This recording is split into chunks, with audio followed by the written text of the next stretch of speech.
Yeah, so I'm just going to read Luke 23, verse 42 onwards. This is about the thief on the cross. And he said unto Jesus, Lord, remember me when thou comest into thy kingdom. And Jesus said unto him, Verily I say unto thee, today shalt thou be with me in paradise. So what we have to bear in mind is that when this was written, there were no commas. The commas were put in later by the translators. So, like I said, this is one of the texts that's used to support the belief in immediate life after death. But if you read it without the comma, it should read as, And Jesus said unto him, Verily I say unto thee, today shalt thou be with me in paradise. So Jesus was saying, I'm telling you today that you shall be with me in paradise. He was not saying that the thief was going to go to heaven or on that very day, because we know that Jesus himself did not ascend to heaven on the day that he died on the cross, because he said to Mary, touch me not, for I'm not ascended to my Father. Yeah, so something else I want to say is that no, you know, the belief in immediate life after death leads to all sorts of erroneous beliefs, and basically creates no, you know, opens the spiritual door for the devil to come in and start you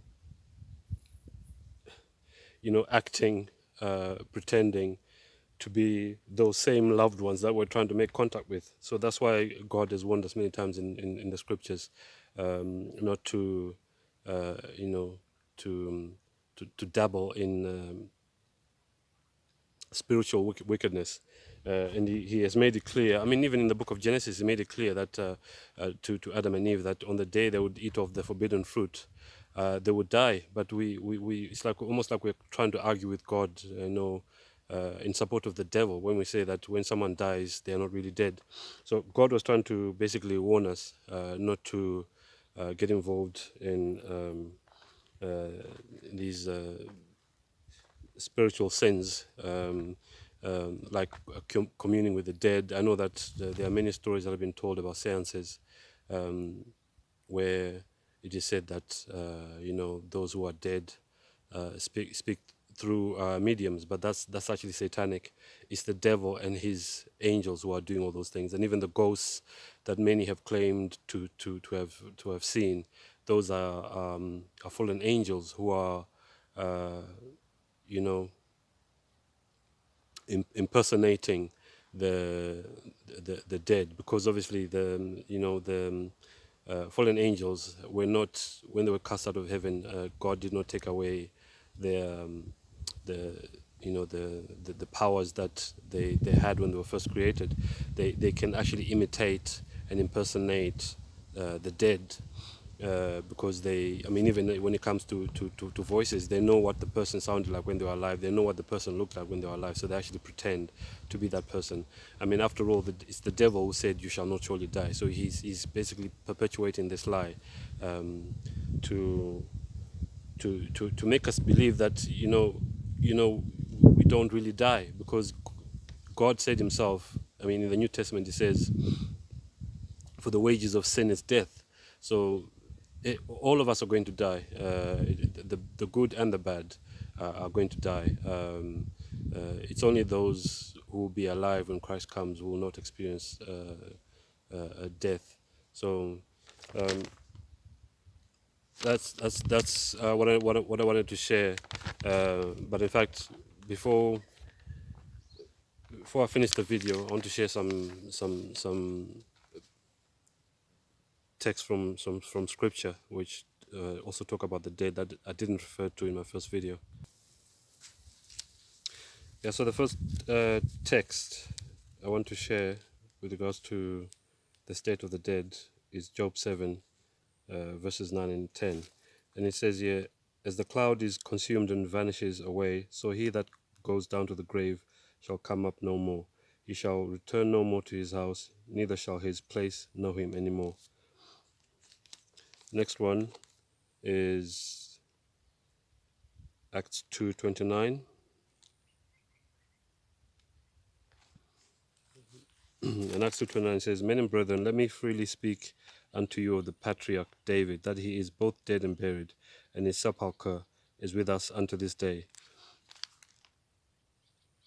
And then verse 34 says, For David is not ascended into the heavens, but he saith himself, The Lord said unto my Lord, Sit thou on my right hand.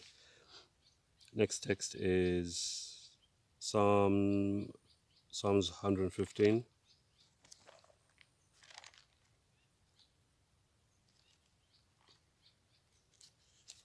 Psalms 115, 17. And it says, The dead praise not the Lord, neither any that go down into silence. Ecclesiastes 9 verse 5. In fact, I'll just recite this without having to go to the verse itself in the scriptures. It says, For the living know that they shall die, but the dead know not anything. Maybe if I just go to verse 10 of that same chapter, Ecclesiastes.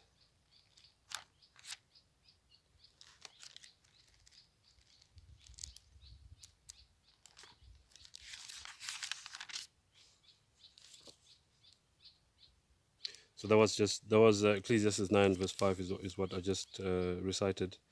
But the second part of that verse actually says, neither have they any more a reward, for the memory of them is forgotten. And then verse 10 says, Whatsoever thy hand findeth to do, do it with thy might, for there is no work, no device, no knowledge, no wisdom in the grave whither thou goest. Then Psalms 6 verse 5.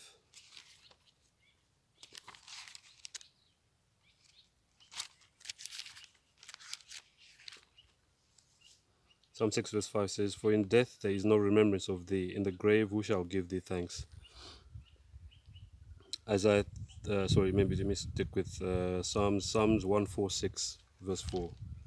Psalms 146 verse 4.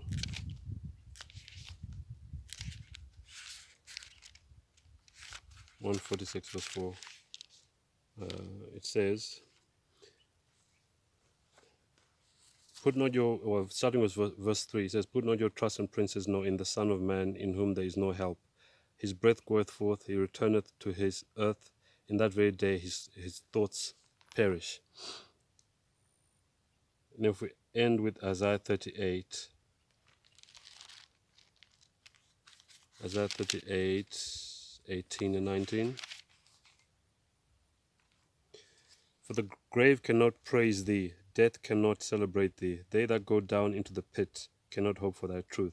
The living, he shall praise thee, as I do this day. The father to the children shall make known thy truth.